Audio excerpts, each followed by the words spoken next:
This channel does not promote any violent, harmful, or illegal activities. All content provided by this channel is meant for an educational purpose only. কেতিয়াবা যদি সাত ভনীক পৃথক কৰাৰ ভাবুকি কেতিয়াবা আকৌ ভাৰতক ধ্বংস কৰি বৃহত্তৰ বাংলাদেশ সৃষ্টিৰ সপোন দেখিছে তেওঁলোকে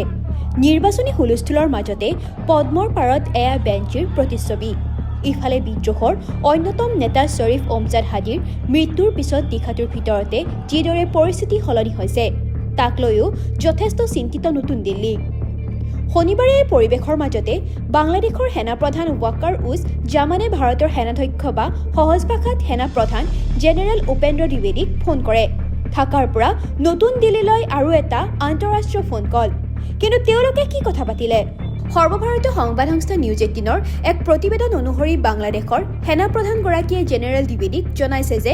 বাংলাদেশত সকলো ভাৰতীয় সম্পত্তি সুৰক্ষিত হৈ আছে বিগত 3 দিন ধৰি ভয়ংকৰ হৈ পৰিছে ঢাকাকে ধৰি দেশৰ বিভিন্ন প্ৰান্তৰ পৰিস্থিতি উগ্ৰপন্থীৰ এটা দলে ধ্বংস কৰিছে দেশৰ ঐতিহ্য ধ্বংসাবেশত পৰিণত হৈছে ছায়ানুট দেশৰ দুটা আগশাৰীৰ সংবাদ মাধ্যমৰ কাৰ্যালয়তো অগ্নিসংযোগ কৰা হৈছে এই পৰিৱেশত বাংলাদেশৰ সেনাধ্যক্ষ ৱাকাৰ উজ জামানে আশ্বাস দিছে যে কোনো ভাৰতীয় সম্পত্তিৰ ক্ষতি নহয় লগতে তেওঁ এয়াও কয় যে ভাৰতীয় সম্পত্তি যিকোনো প্ৰকাৰে সুৰক্ষিত কৰা হ'ব অৱশ্যে এই বাৰ্তাৰ পিছতে শান্তি বজাই ৰখা সম্ভৱ হৈছেনে স্থানীয় সূত্ৰ অনুসৰি বাংলাদেশৰ ময়মনসিঙত দীপু চন্দ্ৰৰাখৰ হত্যাকাণ্ডৰ পিছত অধিক প্ৰভাৱিত হৈছে সংখ্যালঘু হিন্দুসকল তাৰ পিছতে বাংলাদেশত পোহৰলৈ আহিছে হিন্দুৰ ওপৰত অত্যাচাৰৰ আন এক ঘটনা ভুক্তভোগী লোকজনৰ নাম গোবিন্দ বিশ্বাস পেছাত এজন ৰিক্সা চালক শনিবাৰে জামাতি ইছলামীৰ একাংশ নেতাকৰ্মীয়ে তেওঁৰ হাতত ৰঙা সূতা দেখা পাই তীব্ৰ প্ৰহাৰ কৰে তেওঁক মাৰপিট কৰে একাংশ লোকে